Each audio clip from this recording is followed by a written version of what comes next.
ముందట స్వస్థపరచు, నా ముందట బాగు చేయి. దేవుడు స్వస్థపరిస్తే డాక్టర్లు ఎందుకు? దేవుడు బాగు చేస్తే వైద్యులు ఎందుకు? ఇండైరెక్ట్ లో వీళ్ళందరూ కూడా దేవుణ్ణి నమ్మాలే గాని దేవుడు ఏమి చేయడు అని చెప్తున్నా. సోషల్ మీడియాలో చాలా రకరకాల వర్తమానాలు, రకరకాల హృదయమును ద్రవిభవింపజేసే మాటలు, రకరకాల విశ్వాసాన్ని అతులకుతలం చేసే మాటలు సోషల్ మీడియాను వేదికగా చేసుకొని దేవుణ్ణి నమ్మిన వారు మాట్లాడుతున్నారు, నమ్మని వారు కూడా మాట్లాడుతున్నారు. దేవుడు స్వస్థపరుస్తాడా? దైవజనుడు స్వస్థపరుస్తాడా? అట్లయితే హాస్పిటల్ ఎందుకు? అట్లయితే డాక్టర్లు ఎందుకు? దేవుడు స్వస్థపరిస్తే డాక్టర్లు ఎందుకు? దేవుడు బాగు చేస్తే వైద్యులు ఎందుకు? ఇలాంటి విశ్వాసాన్ని సందిగ్ధపరిచే సోషల్ మీడియాలో ఈ మాటలు చాలా మంది వింటున్నారు. వింటున్నప్పుడు మీ హృదయం కూడా నిజమే కదా అన్న వైపు నడిచేదిగా ఉన్నట్లు కూడా మీకు తెలుసు. కానీ ఈ దినం జాగ్రత్తగా విను. నీ విశ్వాసములో అనుమానము కలగటట్లుగా దేవుణ్ణి నమ్మిన దైవజనులతోనే మాట్లాడిస్తున్నాడు. దేవుణ్ణి నమ్మని వారు కూడా బైబిల్ గురించి ప్రకటిస్తున్నారు. అనవసరం. బైబిల్ని ఎవరన్నా ప్రకటించాలి అంటే వాడు పరిశుద్ధాత్మతో నింపబడిన వాడై ఉండాలి. మనిషి మేధస్సు ద్వారా అర్థం చేసుకొని ఆత్మ నడిపింపు లేని వ్యక్తులు, దైవ ప్రత్యక్షత అంటే ఏమిటో అర్థం కాని వ్యక్తులు డైరెక్ట్ గా కాకుండా ఇండైరెక్ట్ గా దేవుడే స్వస్థపరిస్తే, దైవజనుడు స్వస్థపరిస్తే ఈ హాస్పిటల్ ఎందుకు, ఈ డాక్టర్లు ఎందుకు అన్నట్టుగా మాట్లాడుతున్నారు. అప్పుడు దాన్ని వింటున్న నీకు అవును నిజమే కాదా అనిపిస్తుంది. ఏమనిపిస్తుంది? నిజమే కాదా అని అనిపిస్తుంది. అంటే ఇండైరెక్ట్ లో వీళ్ళందరూ కూడా దేవుణ్ణి నమ్మాలే గాని దేవుడు ఏమి చెయ్యడు అని చెప్తున్నారు. దేవుణ్ణి నమ్మాలే గాని దేవుడు స్వస్థపరచడు అని చెప్తున్నారు. ఇకపోతే ఇంకా కొంతమంది దేవుడి పేరిట ప్రార్థన చేసినప్పుడు ఎవరన్నా సాక్ష్యం చెబితే నా ముందట స్వస్థపరచు, నా ముందట బాగు చేయి, ఒక కుష్ఠరోగి నా ముంగట బాగు చేయి అన్నది అసలు దేవుణ్ణి ఎరిగిన వారు మాట్లాడుతూ ఉంటే అసలు ఎంత దరిద్రంగా ఉన్నదంటే వీరి యొక్క విశ్వాసము అంత దౌర్భాగ్యంగా దరిద్రంగా ఉన్నది. మరి నీలో విశ్వాసం ఉంది కదా, ఈమెను బాగు చేయి, నీలో విశ్వాసం ఉంది కదా, ఇతన్ని బాగు చేయి అని దైవజనులు మాట్లాడుతున్నారు. మరి అన్యులలో మతోన్మాదులుగా పిలువబడుతున్న చాలా మంది, ఒరే పాస్టర్ నువ్వు బాగు చేస్తే హాస్పిటల్లో ఉండు, డాక్టర్ ఎందుకు? నీ యేసయ్య బాగు చేస్తే ఈ వైద్య రంగం ఎందుకు? ఇదంతా మోసం అని మాట్లాడుతున్న వారు మనకందరికీ తెలిసిన వారే. ఒక మాట చెప్తాను వినండి. ఇప్పుడు దేవుడి సేవకుడిగా నేను దేవుని ప్రతినిధిగా మీ అందరితో ఒక మాట చెబుతున్నా. మీరు పుట్టిన దినం మొదలుకొని ఈ దినం వరకు మీ వయసు ఎంతన్నా ఉండని, మీ వినికిడిలో గాని మీ హృదయ గ్రహింపులో గాని చచ్చిన వ్యక్తిని బ్రతికించిన డాక్టర్ ఎవరన్నా ఉన్నట్లుగా మీరు విన్నారా? చచ్చిపోయిన వ్యక్తిని బ్రతికించిండు వైద్య రంగంలో ఒక డాక్టరీ అని మీరు విన్నారా? ఒక వైద్యుడి గురించి విన్నారా?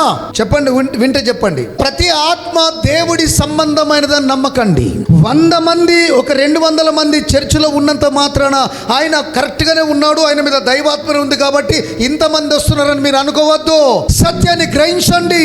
దేవుడు భూమి ఆకాశాలు కలగజేసిన వాడికి నీ సమస్య కాదు. భూమి ఆకాశాలను కలగజేసి సూర్య చంద్ర నక్షత్రాలు కలగజేసిన దేవుడికి నీ రోగము సమస్య కాదు.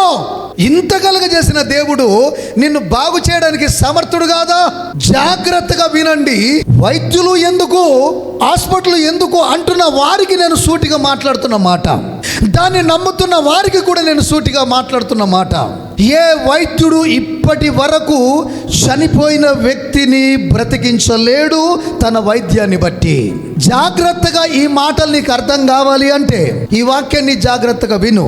దేవుడు స్వస్థపరచగలడు, దేవుడు నిన్ను బాగు చెయ్యగలడు, దేవుడు మాత్రం ఇవన్నీ చేయగలడు.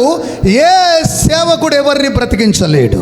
ఒకవేళ దేవుడి సేవకుడు ప్రార్థన చేసినప్పుడు దేవుడు కనికరించి ఈ సేవకుడికి ఆ దేవుడికి ఉన్న కమ్యూనికేషన్ బట్టి, ఈ పరిశుద్ధత జీవితాన్ని బట్టి, ఈ యొక్క ప్రార్థన పెనుగులాటను బట్టి, దేవుడిచ్చిన ఆత్మ ప్రత్యక్షతను బట్టి ఖచ్చితంగా ఒక వ్యక్తి కొరకు దైవజనుడు ప్రార్థన చేస్తే స్వస్థపరుస్తాడు దేవుడు.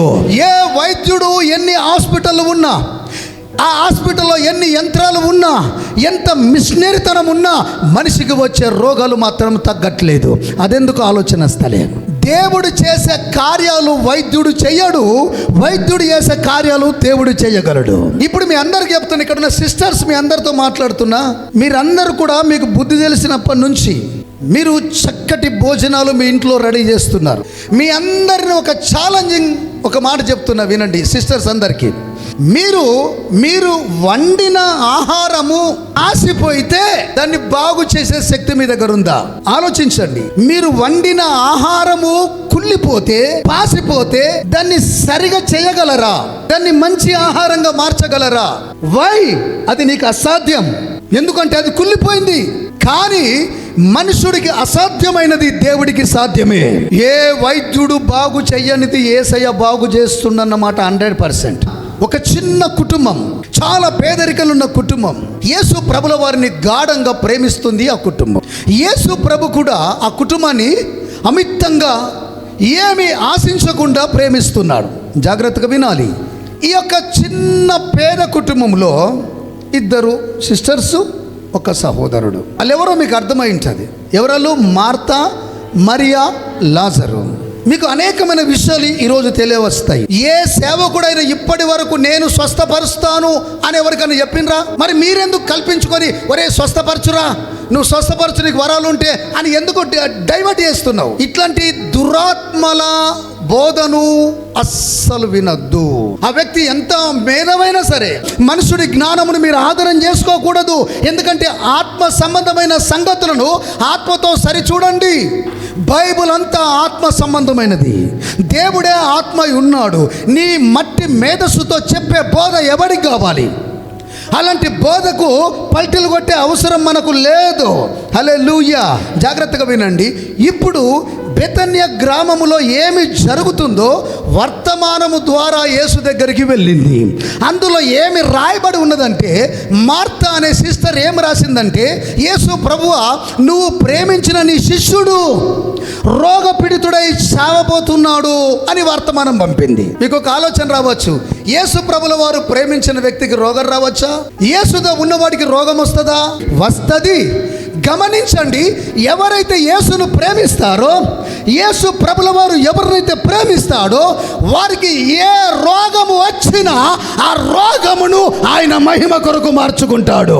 4వ రోజున ఆయన బెత్పేగ నుంచి బెతన్య ప్రాంతానికి వస్తున్నాడు. 4 దినాలు అయిపోయింది, లాజరు చచ్చిపోయాడు. 4 దినాలైంది, లాజరు చచ్చిపోయాడు. లాజరు యొక్క సిస్టర్ ఎవరు? మరియా. లాజరు యొక్క సిస్టర్ ఎవరు? మార్తా. నేను ఇప్పుడు చెప్తున్నా, వైద్యులు ఉండాలన్నది దేవుడి అభిష్టి. మనుషుడు చేసేది మనుషుడు చేయాలి, దేవుడు చేసేది దేవుడు చేస్తాడు. వైద్యులు ఎందుకురా? ఒరే పాస్టర్, నువ్వే వెళ్ళి ప్రతి హాస్పిటల్ నువ్వు ఉండి స్వస్థపరచు. సేవకుడు చేసే ప్రార్థన అంతా ఆడ అబద్ధ బోధకుడు, అదంతా దయ్యం చేస్తుంది. వీడు ఎందుకు పడగొడుతుండో తెలియదు, వాడు ఎందుకు పడిపోతుండో తెలియదు. ఒరే దిక్కుమాలిన ఆలోచన ఇది. దేవుని బిడ్డ పునాది బైబుల్ ప్రతి ఒక్కడికి. ఆ చచ్చిపోయి ప్రేత వస్త్రముల చేత చుట్టబడి కనీసం కుళ్ళిపోయిన దేహం బయట కనబడకుండా ఉన్న ఈ లాజరు పూర్తిగా ప్రేత వస్త్రాల చేత చుట్టబడి అక్కడ పడుకొని ఉన్నాడు. ఎక్కడ ఉన్నాడో తెలియదు, ఏమైందో తెలియదు, బయట ఏం జరుగుతుందో లాజరుకు తెలియదు. కానీ ఒక శబ్దము, మృతుల సహితము వినబోతున్న శబ్దము రాబోతుంది. బతుకున్న వారు వింటారు, చచ్చిన వారు వింటారు. అదే యేసయ్య మాట.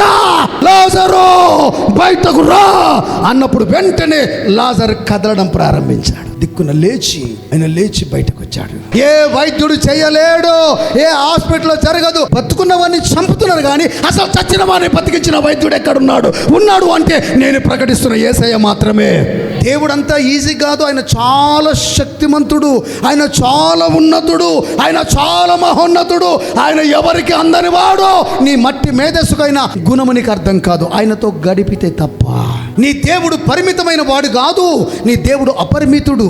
ఆయన అన్నీ చెయ్యగలడు. అందుకే ఆయన అన్నాడు కదా, నాకు యెహోవానకు నాకు అసాధ్యమైనది ఏదైనా ఉన్నదా? ఇప్పుడు చెప్తున్నా వినండి. ఇప్పుడు అర్థమైందా?